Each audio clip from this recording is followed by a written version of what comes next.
I am resident of Collinwood for YouTube, Joel Sains. I'm joined by my friends Christine Pierce and Cara Tillitz.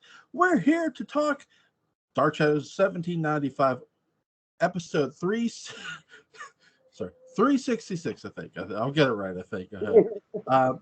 Which is really interesting. Narrated by Jen Bennett, written by Gordon Russell. He's more of a soap opera writer, but there's things he does in this episode that he does really well, other than tell a soap opera story.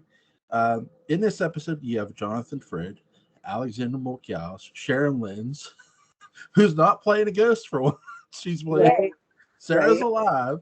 For those who have never seen 1795, because Sarah started off as a ghost. Yes. Which is a lot of the reason why we're here, too. Mm-hmm. You also have Jen Bennett's character who's in this episode. You'll see that in Dark Shadows a lot. Whoever narrates the episode is generally in said episode. You also have Joel Carruthers, he's not playing Joe Haskell. He's playing the Lieutenant Nathan Forbes. God bless America. I mean,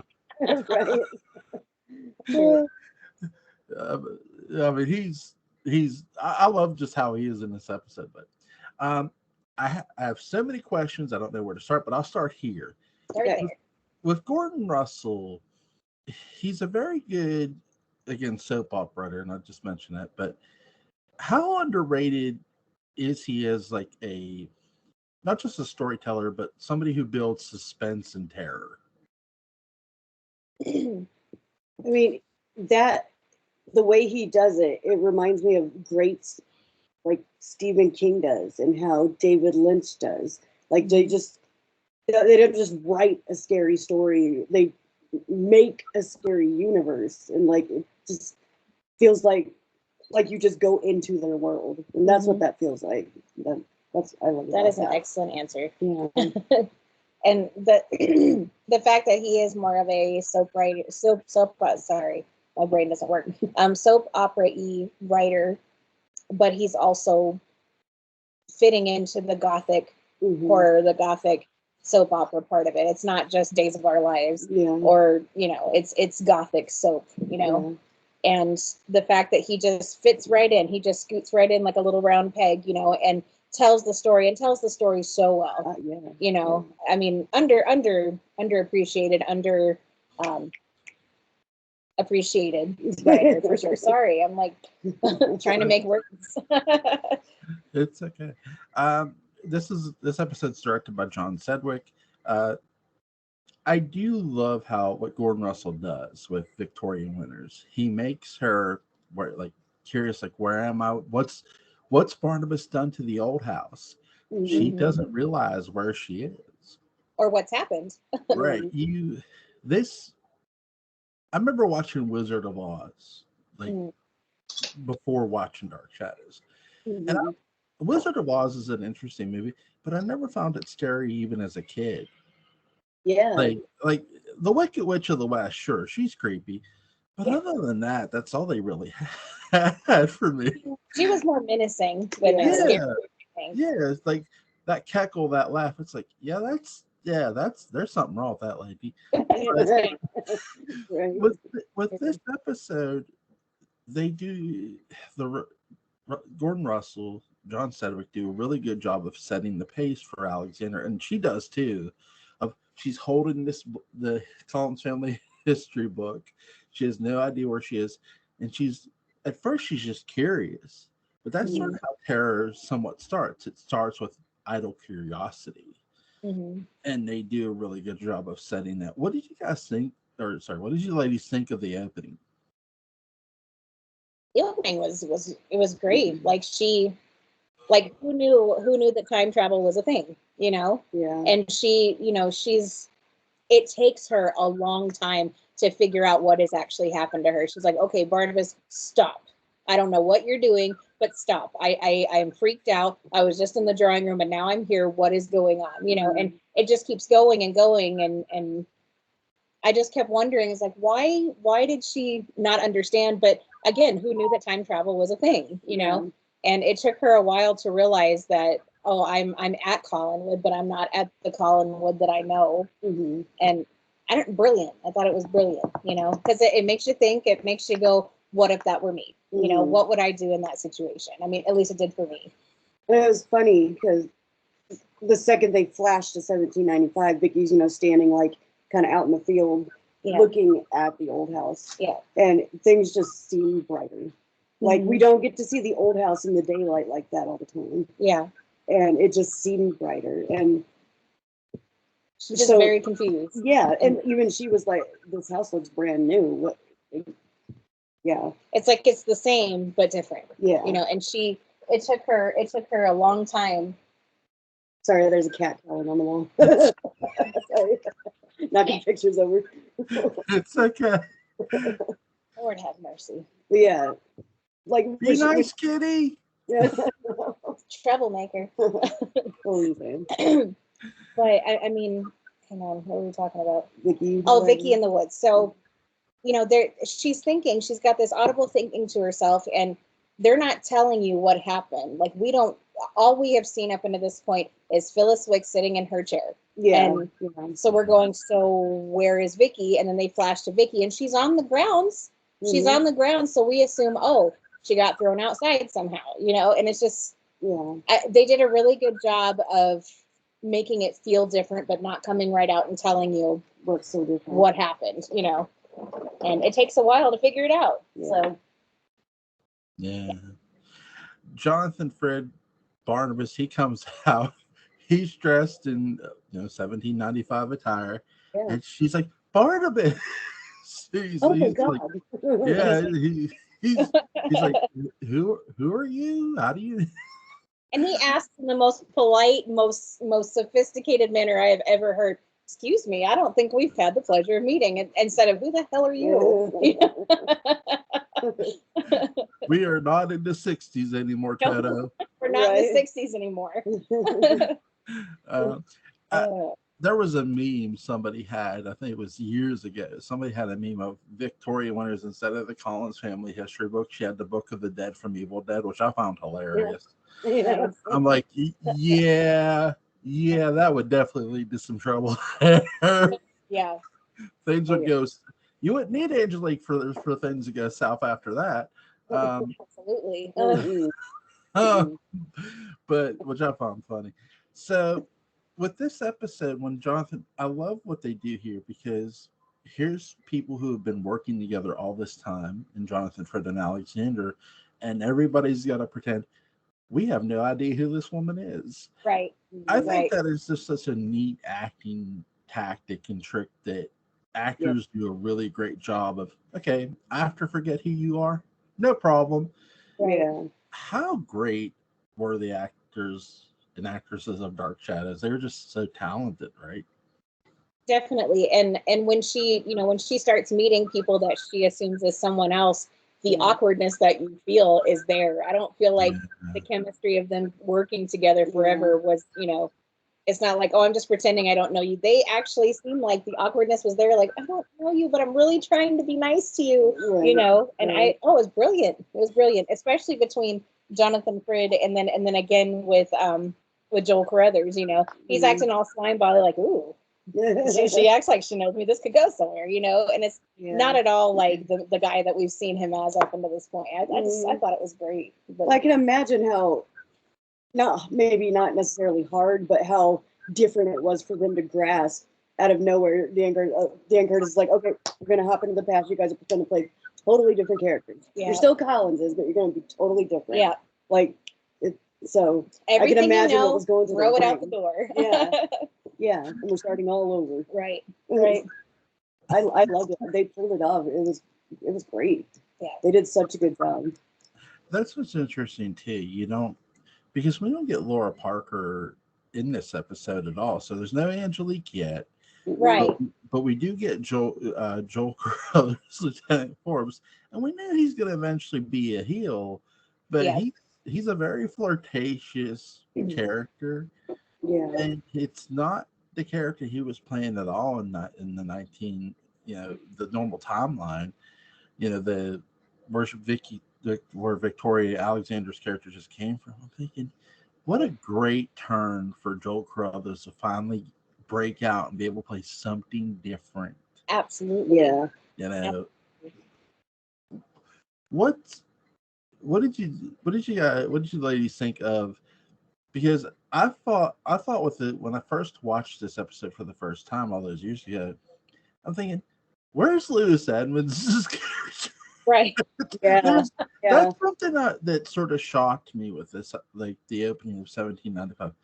We get some important characters for sure, but no Lewis Edmonds yet, which I get he's going to play Joshua Collins. You know, that's a lot of the things we see in Barnabas's costume party in the present day sort of comes to pass in a lot of ways, where you know, the guy who's playing Burt Devlin plays Jeremiah. You have Jonathan Fritt, who obviously he's Barnabas. Lewis Edmonds is playing, instead of playing Roger, he's playing Joshua, and he was dressed as Joshua. Jen Bennett's playing Naomi, obviously, and that's when I like how Barnabas, when he takes, he literally asks her, he goes, well, are you a governess? He doesn't ask, that's the tricky wording. He doesn't ask her, are you Sarah's governess? Right. He says, are you a governess? And she goes, well, yeah, which is true. She is. So, what did you think of the wordplay in this episode?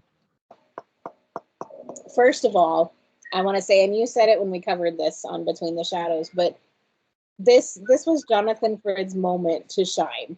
I mean, this was, you know, that stage actor Shakespearean moment for him, where he wasn't playing a villain, he was just playing a regular old guy. I mean, this was Jonathan Fritt's moment to shine. The debonair, polite, and gentleman he is.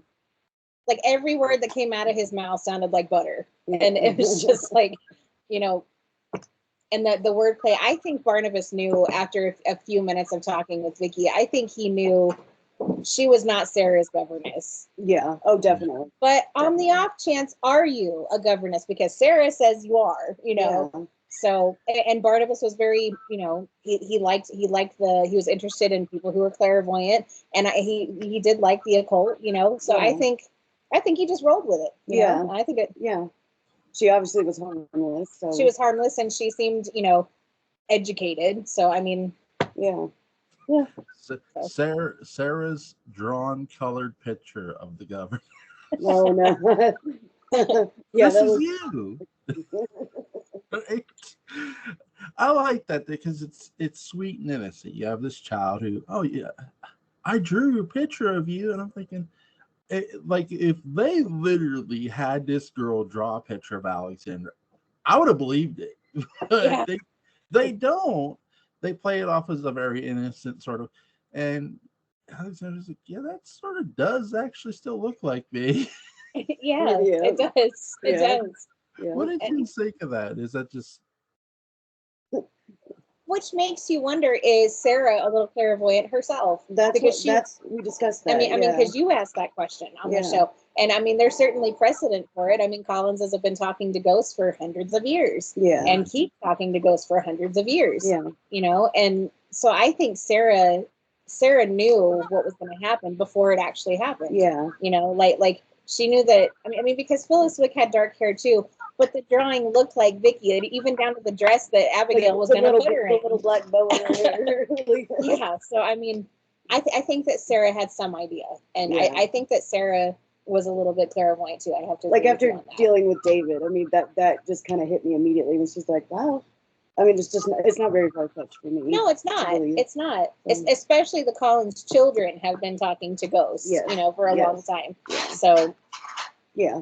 I think Sarah knew, honestly. Yeah. In her own mind. Yeah, in Dark Shadows, even though we get seances, the kids never needed seances to talk to ghosts. They've been talking to ghosts for years. They still did one though, because you're like, we've seen the adults do this a million times. We got this.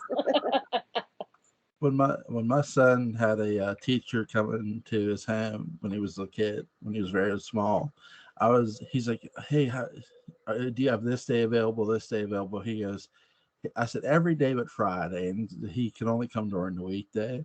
but she's supposed to come on a Friday. He's like, Friday, what do y'all do? I said, oh, we get together with the kids. We light some candles and we hold a seance. And I said it with the straightest face possible. And he's like, the kids do that? And I said, oh, yeah. And he looked like he was going to write it down. I said, dude, I'm joking with you. Be careful what you say to them people. Be careful. He started laughing. Like he realized, okay, yeah, you're messing with me. I'm like, yeah, I don't really do that stuff. My kid, no. Yeah, right. But the Collins family, they do that stuff, and yes, they do. What did you? Even though it's in a prior episode, we don't get much of Phyllis Wick from a sight standpoint. What did you think of Phyllis Wick being frozen in time with the rest of the family? Well, okay. As far as seances go, well, I'm going to back up just a hair. We said this too.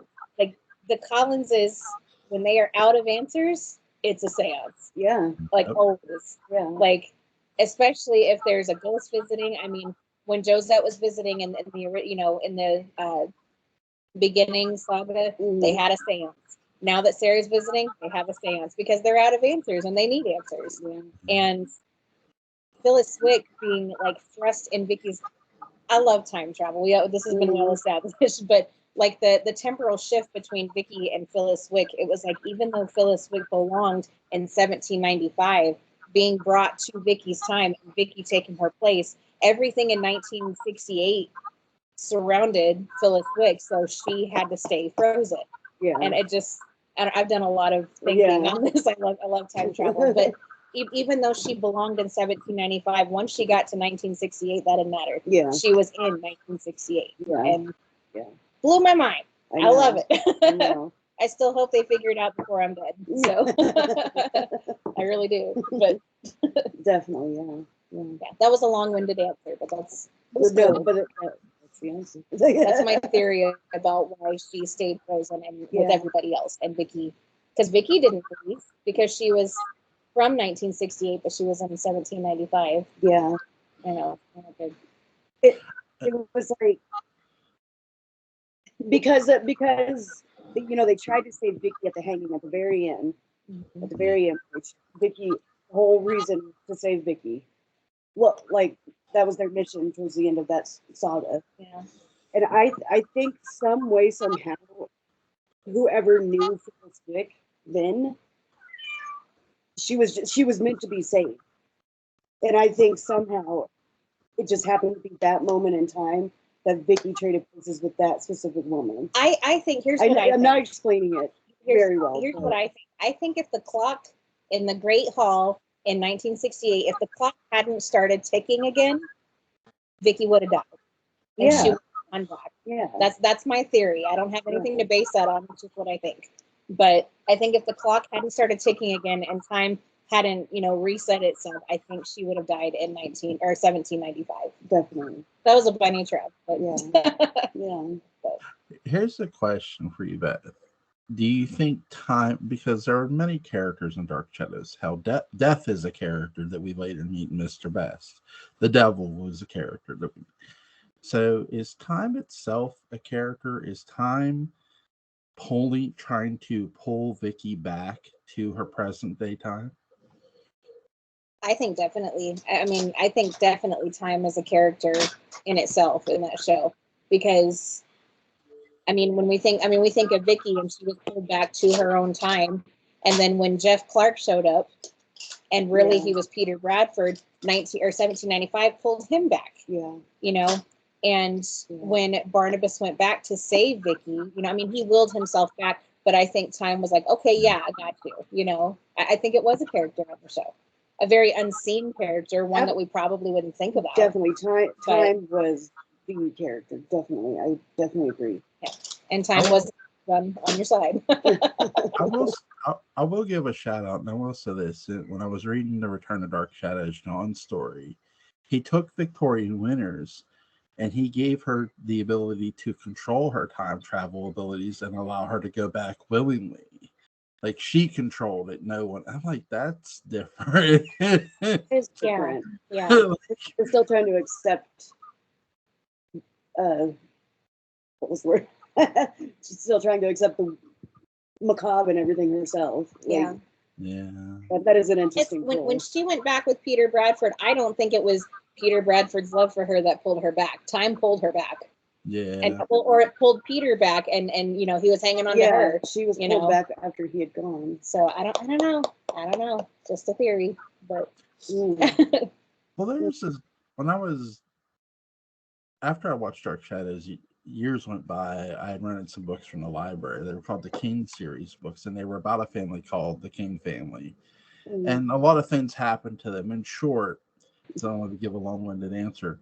The house that they live in, or that their family built, is a bunch of doors that lead to different time periods. Cool. And the sinking of the Titanic, the crucifixion of Christ, the set of the movie Predator. So nice. And one of the kids in the story is like a movie nut. He's also a television show nut. And when he first sees this house for the first time, he has no idea who owned it. He has no idea his family owned it. His dad does not tell him this. His dad knows it because he lived there as a kid, but he never tells. He keeps it from his family, which is like very Collins-ish in a way. But what he mentions when he first sees the house, the first person he thinks of is, he goes, Barnabas. He says Barnabas. Wow. I'm like, wow. That's awesome. I'm like, you don't get many Dark Shadows nuggets like that. No. Anything. That's a nice little yeah, If you like know, the first year story. Very elite group. If you know, you know. So when did you ladies, before watching this episode, first suspect that the Collins family history book was, we'll say, full of shit? Yeah, absolutely. It was everything but the truth. I think for me, it was when Elizabeth was ready to kill herself. I think with the Jason McGuire thing. And I think it's when she wrote in her name, or excuse me, wrote in the date of her death, because that obviously didn't happen because she lived on to the end. Yeah. But when it got to 1795 and she hears, oh, Barnabas is going to marry Josette? No, that's not right. That's not what the books say. And I'm like, okay, well, what else were they wrong about? Yeah. But that's when I first had a suspicion, when she wrote in the date of her death. It's like, okay, well, how are they going to change that? Yeah. I'm sure whiteout existed, or I don't know if it did. I don't know. I wasn't alive. So it's like Vicky is really the only one who, besides the Collinses that were there to live it, is the only one that knows the real truth. Yeah, her and Barnabas. Maybe that was a purpose of her being pulled back. Yeah. Like, just somebody needs to know the truth besides the Collinses that made up the lie. But I don't know. There's a lot of theories about it. Yeah. Where I first suspected the Collins family history book might not be as accurate as it was saying. Really, two moments. One, the story of the widows themselves, because it's really weird. Like when you hear, oh, Jeremiah scared him. Well, did he? Like, I mean, Jeremiah. It's weird because a person's interpretation of their own family history is often just things that they've been told by previous members, passed down by. So you and when you're a kid, like Roger and Liz were at one point in time, they probably didn't question it. So they just went with the story they were either told or that they read themselves. Yeah. So, and I'm not saying that they didn't eventually find out the truth. Maybe they did, maybe they didn't. But it's not technically a lie to them if they don't know about it, really know about it. Exactly. And if the other one, how would you know? Barnabas, when he starts talking about Josette jumping off a widow's hill, that's that. And when he's before that, he talks to Josette's portrait. You find out he knew her. And you sort of suspect when he starts talking to her that, there's something there. It's not just some friendship or something. There's something there. Right. And then when you hear about the wedding, I think they do a really good. I know they say Barnabas, they didn't know where they were going with Barnabas. So I'd like to think the writers maybe had more of a clue than what they realized. Yeah. I You think know, so. a bit. I'm not trying to change history, so I apologize. But I find it really interesting that when, like, way before they go back in the past, so when you start thinking about Dark Shadows as a whole series, Victoria Winters says, I fear something's going to happen to me on the very first seance. I mean, when she gets possessed, to me, I'm thinking, well, that's normal. That's something you would expect to happen. Right. You know, if somebody's going to, because a ghost is going to communicate through somebody. Yeah. Mm-hmm. But when she time travels, that's not something I was expecting. Even when I saw the commercial, when I saw that when Sci-Fi Channel aired the commercial, you're going to take a journey with Victoria Winters. I'm thinking they're crazy. They're not going to get back in the past. And yeah, they did. It was shocking. Yeah. Right. Who knew they were going to do that? What did you think of the costume designs?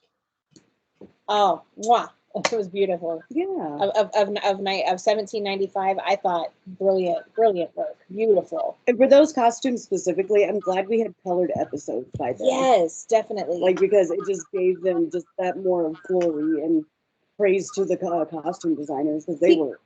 Yeah, because when we got the costume party at Barnabas's, was kind of like his housewarming, you know, it wasn't colored episodes, so we didn't know. Yeah. And when we finally get there, I mean, it was colored episodes, and we, wow, They're very, very they're beautiful. beautiful.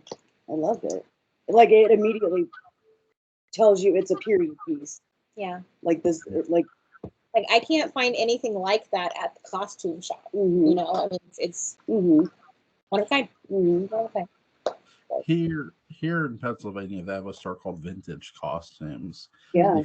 If you tell them, hey, I'd like a costume design from this period of time, they'll do their damnedest to do it. Really? Like, Okay. we need your measurements, so we need to measure you first. Yeah. My wife watched it. She goes, just tell him you're extra large. I'm like, I will. like that was a good one. Oh my god! But yeah, they do a really good job of designing costumes and stuff. So they do their best. They did a pirate costume. They made somebody look like an old timey pirate, which I thought was really neat. Yeah. That's pretty cool that they go to that extra mile and do that. So when you see Dark Shadows and all their costume designs, especially in 1795, it's so easy because they take the costumes from the costume party, and it's like it all just fits so nicely, especially with this episode. Now, again, there's characters you don't see, but when you do see them, it's like, wow, they really brought this thing to life really well. Like I know Ian's mentioned it, but the old house, it didn't look exactly like the old house from the 1960s. Yeah. It looked brand spanking new, like wow, that looks amazing. Was Willie working OT or what? Yeah. Like, you could almost still smell the wood, like the new wood of a house, you know, like like fresh paint. That's what it looked like. It smelled like. If I could imagine what it smelled like, it would have smelled like that. Yeah. I do have one discrepancy. I mean, it's not a huge deal, but like when Vicky walks into that drawing room, and she goes, "Why'd you move all the furniture around? Wasn't Barnabas supposed to be changing it back to what it was when he lived there? Why did it look different?" Why does it look so different? It's restored to its original. Yeah. He said, "I'm going to restore it to its former glory," and it's like, okay, so Willie's gone. Was Carolyn now doing all the like furniture rearranging? It's like, I mean, I buy it, sure, but now that you know you're in 1795, and she's like, and here's the thing too that you catch too. Dr. Woodard says about or no, it's Julie. I think he says about the mirror not being there. Yeah. That was there on the wall, and Right. now you see when you're in the drawing, they have a shot where you see the mirror. I'm like, good Yeah. job, good job remembering that. It's like the little things. Like he didn't want it as a vampire because it's not like he could see it anyway. Yeah. But when we go back in the past, there it is. You know. But I don't know. It's like, and Julia knew more about a vampire than Barnabas knew about a vampire. Like she, like the whole mirror thing. Barnabas had no idea. Yeah, I don't think he knew. I don't think he knew. Like he was still a baby vampire when they put him down. He wasn't a vampire very long before he was chained up. But it's like Julia knew more than he did. That's funny. That's something too that Mark B. Perry could get into too with his new series. With if they greenlight it, that we hear in Dark Shadows that there were other cases like Barnabas. Who? Yeah, I'd like to know. Yeah, like who specifically are we? Are we talking Roxanne Drew? Are we talking Dirk Wilkins? Right. Yeah. Are we talking somebody who we've never heard of? Right. Are we in Dracula's universe? Is Dracula real? Yeah. Are we in his universe? I kind of wish. I mean, I know we went further back just for a moment, but I kind of and we did go further back in parallel time, but I kind of wish that we had gone back just a little more before Barnabas's family, just to see what those Collinses were like. Agreed. Besides Amadeus, but there's a big gap between Amadeus and. But yeah, Amadeus and Joshua Collins. In history, I forget the woman's name, but she was from Romania. This was pre-Dracula. She owned a castle, and they considered her a vampire because she would bathe in blood. She would have drink her servants' blood. Like she would get these single women. It's like, what is wrong with you, lady? Right. I don't like the taste. Gross. You think, when you bite, when you prick your finger and you do the thing, it's gross. I mean, why would you want disgusting? That's the thing. My wife yelled because when I test my sugar, I do that too instantly because it's like I don't always have a paper towel handy, so it's just like that is disgusting. Yeah. Everybody, I don't know who doesn't do it. I mean, I grew up seeing people do that all the time. When you prick your finger, what are you doing? Or when you cut your finger, or I don't know, you get your finger on a rose or something. Who doesn't do that? Am I crazy? Like I've heard, what's interesting. Like I've heard, of pro wrestlers, like when they bleed, like from their forehead and stuff, like them getting like diseases and stuff from that because of wrestling with other people and having to touch them and stuff. And it's like that's just crazy. Like but I will make a wrestling analogy that they take their best baby face, Alexander, Victoria Winter's character at the time, and they're going to use her to put another baby face over in Barnabas. What did you ladies think of that? Seeing Barnabas go baby face from being the villain for as long as we've known him, that took a while to get used to. Yeah, it's like when Vicky's outside and he walks out of the door and she goes, Barnabas. I was still of the mindset that he was still a vampire, and I'm like, oh, he's gonna get her. But then I remembered, oh, he's not. He's a human. He's babyface. He's not a villain. He's just trying to live his best life and make sure get his dad off of his nerves and off his case. And it was the strangest. It took a while to get used to. So, like for me though, it's kind of like it was an instant obvious thing, like because as Barnabas, he always just has that doom cloud over him. Like that's how he is. His demeanor is just doom. But like immediately, like chipper, like woo, hi, who are you? Seeing Barnabas Collins in colors was weird instead of a black suit all the time. Yeah, that like it just made him brighter, and even his hair was softer. He didn't have them bangs. It didn't look like he come straight from the funeral home. Yes. Yeah. like it's funny because anytime I watch the Phantasm movies, I keep thinking they should have got Jonathan Frid to play the tall man. The tall man. Yeah, he'd have been a great tall man. Yeah, because him wearing that all black suit, he just looked like, especially in black and white. And even when it goes to color, it's like, man, Barnabas wears some dark color. Yeah, he looks like the Undertaker. It's crazy. Right. And you see him in this nice little bright robe. It's like, Barnabas, buddy, is that you? Even that very bright smoking jacket that he has, I'm like, that's about all the color he really wore. Yeah. In that time period. I don't know. It was weird. That's what's interesting too. That's something when we cover when we're going through these. There's going to be that episode where he's like the vampire, and you see him in those dark clothes, and it's like, oh yeah, that's the guy in there right there.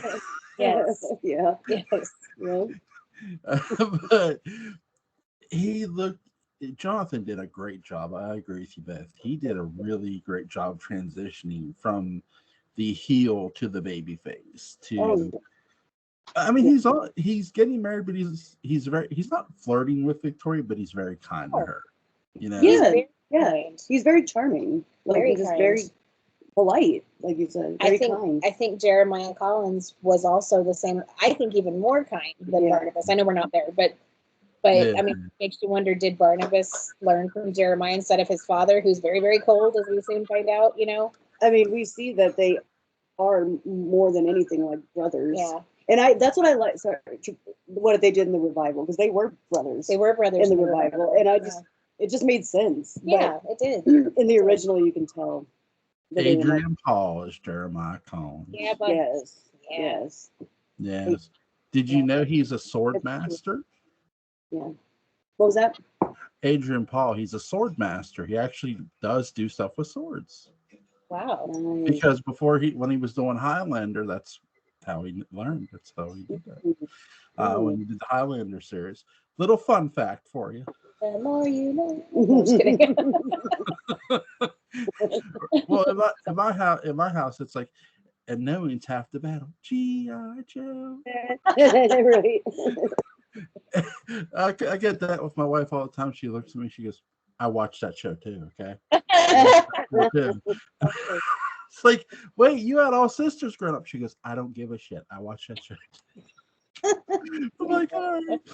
But I tell you though, too, Sharon Lynn's as little Sarah Collins just sells it all too. Like she keeps looking at Victoria like, oh, you're here. And I love Joan Bennett's line as Barnabas's mother. She goes, because when they read the letter, and Barnabas says, "Oh, this is Victoria Winters." She goes, "That's not the governess's name. Her name's Phyllis Wick." Well, no, this is Victoria Winters. Well, that's not who the governess. Yeah. And, no.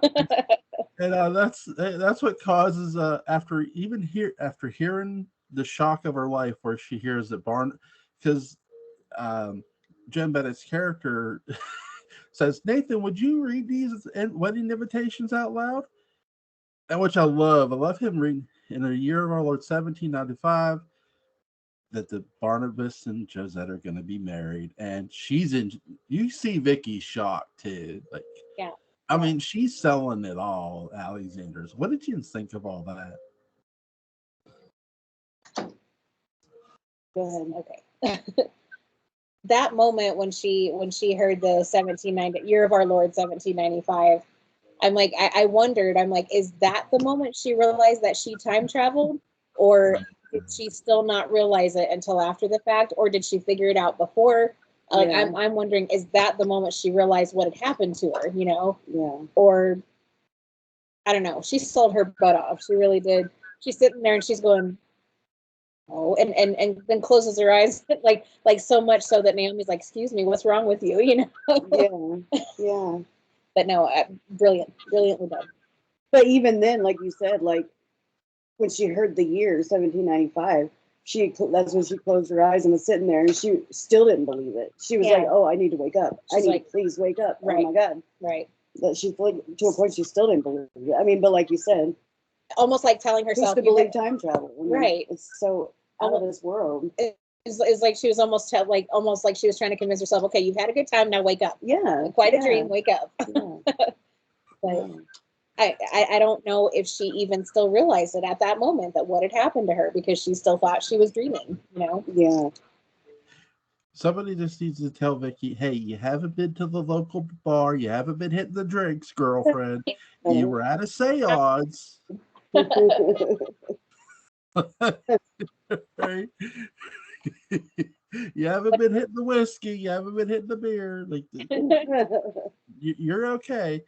But when her faint of when they ask her who are you, when Joan Bennett's character asked Naomi asked her, well, who are you, and then she's like, she collapses, she passes out. Yeah.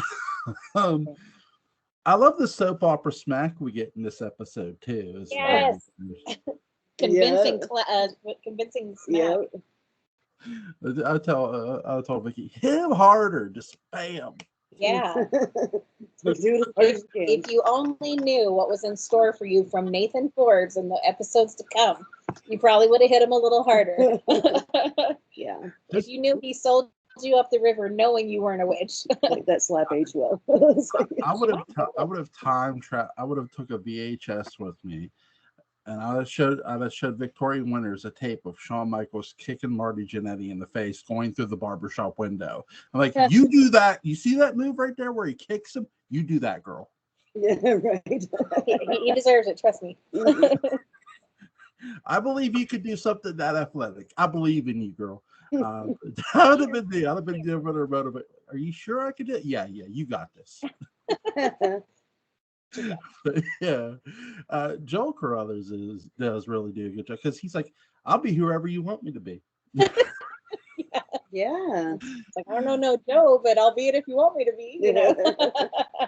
Here's a good question. Do you think Nathan Forbes was a pimp prior to being in the Navy? No, not officially. I think he's a little too silly to handle being a. I think he's too careless. I don't think officially. Like he's got his friends, and he's got people he hangs out at the Eagle, not the Blue Whale. The Eagle. And I think that people, like he talked about knowing a scullery maid named Maggie, when she was like, Maggie, I've been dancing, I think probably the women that he did score, I think he kind of passed around to his friends, but not officially. But there might be some fantastic characteristics there. And it's funny because his attitude, you think like he kind of acts like a rich, pompous jerk. Yeah. And like he would come from money, but he's broke as a joke. Yeah. So. Well, when your BFFs was Barnabas, I mean, hey. True. You probably got anything you wanted anyway. Yeah. That's probably why you got into the Navy. Yeah. Well, here's the thing, too.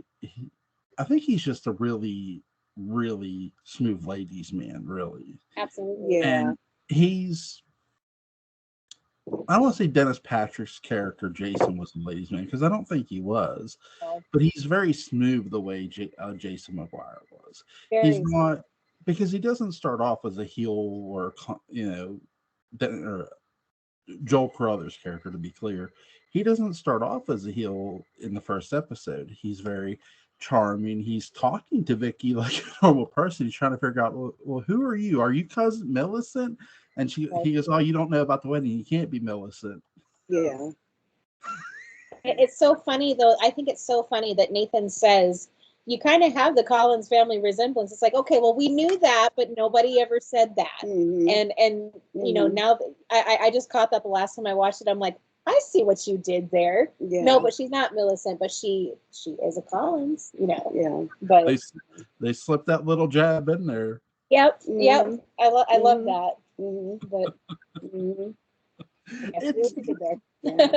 It's a great verbiage too. I mean, if you could get away with it, it's like, I'm thinking they keep teasing Vicky being a Collins. I know. Oh yeah, we got so close with that Betty Hanscom. I know.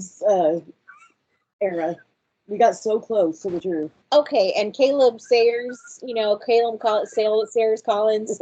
If he said that nobody but a Collins could own it. Well, if she had just told Vicky she was a Collins, there would have been no issue. Yeah.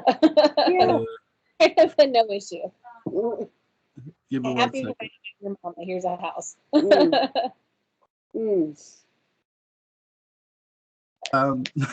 Well, Caleb, what I love about Caleb is Caleb Sayers Collins. You could tell, because if you look up the year that they create the character, it's the exact year Gail Sayers is playing for the Bears, the Chicago Bears. What? Bears fan. That's funny. Yeah, right. So somebody's like, you know what? We need a name. I'm a Bears fan. I'll take the name Sayers. Sayers. Why not? Caleb Sayers Collins. That's hilarious. That's hilarious. Well, here's the thing. As a writer, there's like one of my favorite basketball players was Reggie Miller. I used to watch the Pacers all the time. So I use the last name Miller a bunch of times in some of my stories. I'm always like, that's the fourth time. You got to find somebody else. I'm like, I will.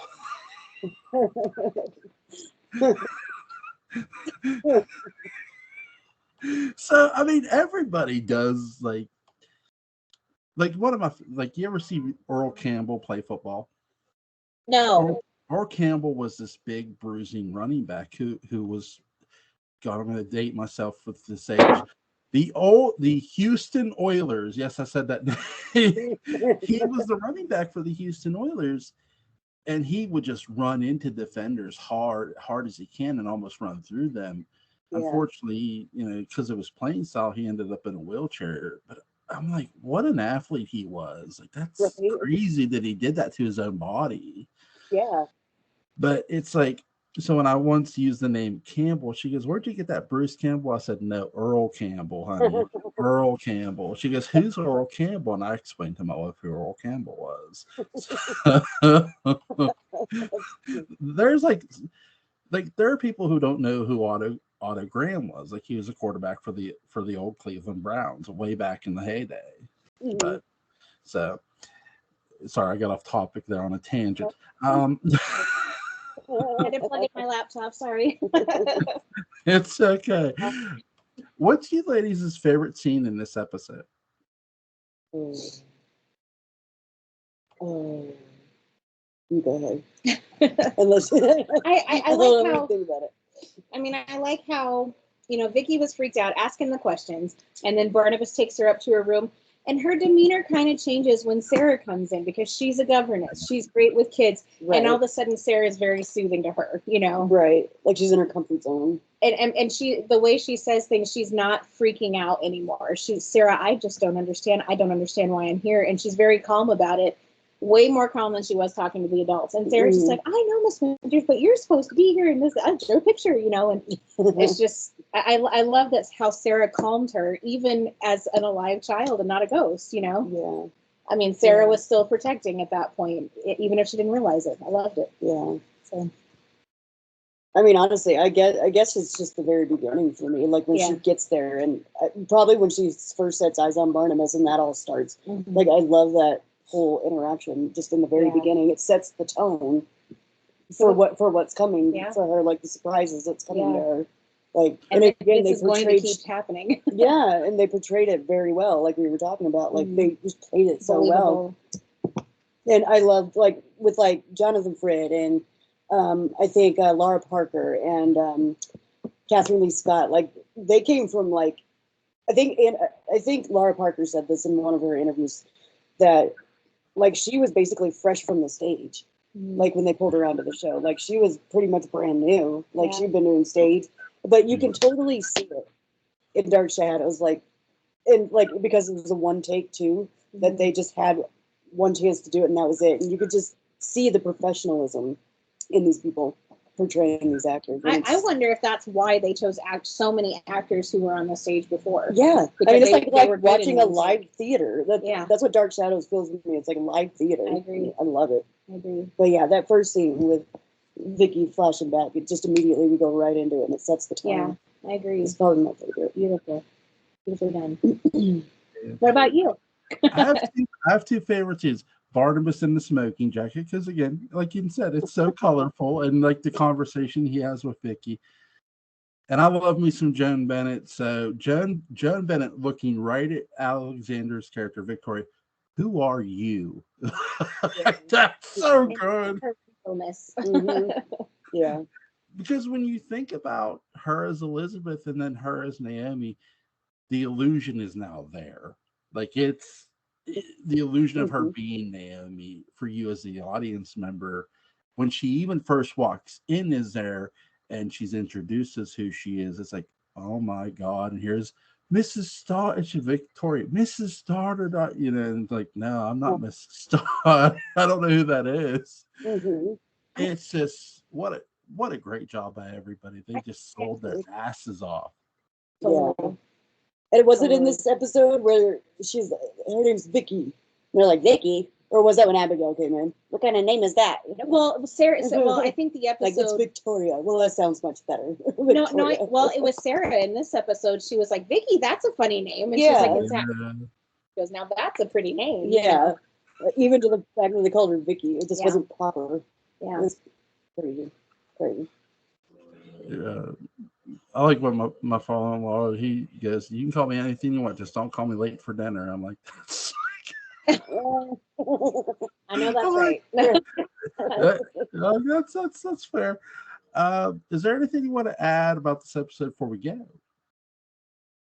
Do you think that moment when she heard the year, do you think that was when she realized that she had time traveled, or what do you think about that? I think there's like a realization denial still going on too in her head. I think she knows where she is, but it's accepting that reality of it too. Fair. Like when you go watch Back to the Future, the difference between Back to the Future, really, other than DeLorean and Dark Shadows, is Marty McFly knows Doc Brown is experimenting with time travel. And like Doc Brown saying, when this thing gets up to 88 miles an hour, you're going to see some serious shit. Yeah. I've often taken that line and altered it with Dark Shadows. I said, well, when this family either A, holds a seance, or the I Ching wands get thrown on the table, then you're going to see some serious shit. Because we didn't have no flux capacitor, we didn't have no DeLorean, But I think for her character, none of these characters are aware of time travel for the most part that we know of, like Jens have talked about.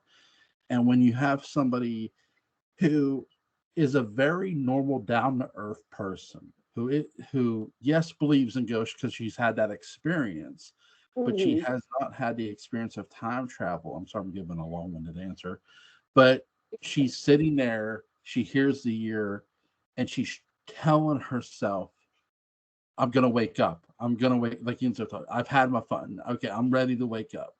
Right. Yeah. That's the denial. That's her. Okay, I've heard the year. I don't believe this. I can't believe I'm here.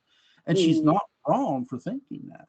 It's just a natural characteristic you would hear from any normal, sane, rational person who either A, saw something, or is B, experiencing something in that moment in time, not to be no pun intended. No pun intended. What did you say? I'm sorry. No, that's a perfect answer. Like I think the same thing. It's like she heard it, but okay, well, I'm dreaming. I'm dreaming. It's not real. I think she started to maybe it's not even the realization factor. I think she just started to. I think her moment of accepting it was like when they put her in an outfit of the period. Yeah. Where are my clothes? And what's her face? Abigail. Friggin' Abigail starts treating her the way she does and talking to her the way she does, and this is how it is around here. And this, I think that's okay. I have to accept it. I just have to work through this. I'll figure it out. Well, I'm a governess. How hard can it be? But I don't know. I think her. I don't know. Yeah. No, yeah. I mean, like I think there's not the full realization till later. Yeah. But yeah. Like when she's, I think it maybe when she's telling Peter or whatever, she's like, I am from a different time. Yeah. Like that's the first time she had said it, like actually said it.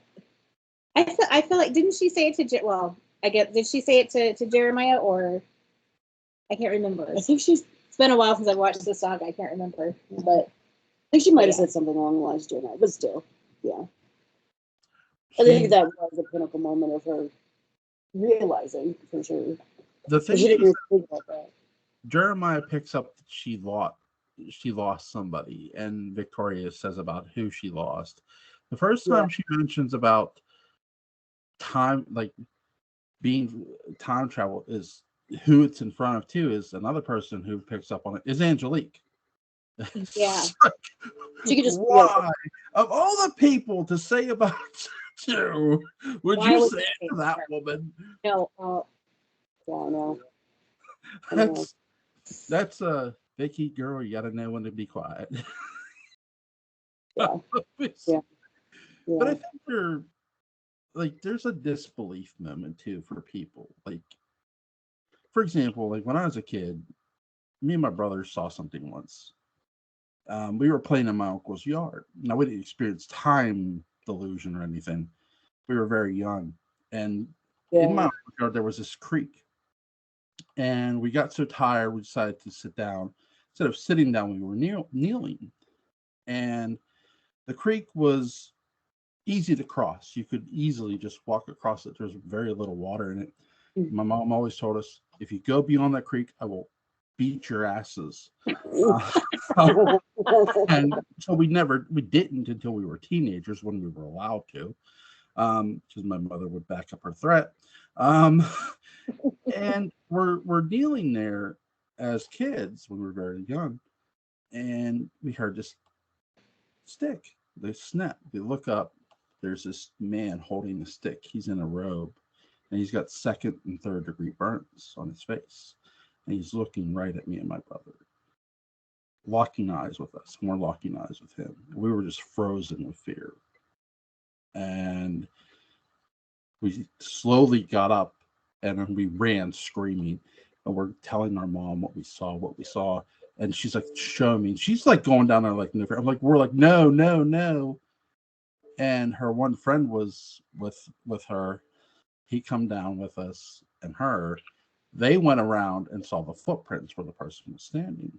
And years later, my brother and I when we walked through the woods, I saw that same stick that the man was carrying with the robe he was wearing on where a cabin had burned down, where somebody had lived in the woods. And when we graduated high school, my brother said, because he didn't like talking about it, and he asked me, he said, do you think we imagined it? Because people wrote that off that way. We imagined it. Yeah. And I said to him, I can tell you now, no, I know what I saw. I'm not somebody who pushes my beliefs on anybody, but I know what I didn't see. I didn't see a ghost. I didn't see a spirit or a specter. I saw there was a person. Right. Why they were there, I have no clue. Mm-hmm. But I think we all experienced something strange in our world. Definitely. It's like beyond, like, especially when we're young, like comprehension. But imagine something as an adult, like the way Victoria was. If you were pulled back in time, what's the first thing you're gonna do? Like, there's no way I'm here. No way. Yeah. Deny. Yeah. Is there anything you want to add before we go? Sorry. No, I don't think so. we talked a lot about that, so It's a lot to unpack. yeah. When's the next time you ladies want to come back and do the second episode? Ooh. I mean, the next weekend. Yeah, I'm free. Same time, same next time. Saturday. Next Saturday. Yeah, same time. Yeah, cool. Okay. Link to Between the Shadows of Dark Shadows podcast will be in the description box. Go check out Christine and Cara's channel. Link to their Facebook page will be in the description box. Go check that out as well. At Lady Mongoose, at I Don't Care 13. Go follow them on Twitter if you haven't already. And if you haven't, what the fuck are you waiting for? Like, we will literally hex you like Angelique. No, maybe we will. Maybe. Ladies, it is always a pleasure and a blast. Thank you so much, and see you next weekend. See you next weekend. Bye. Bye.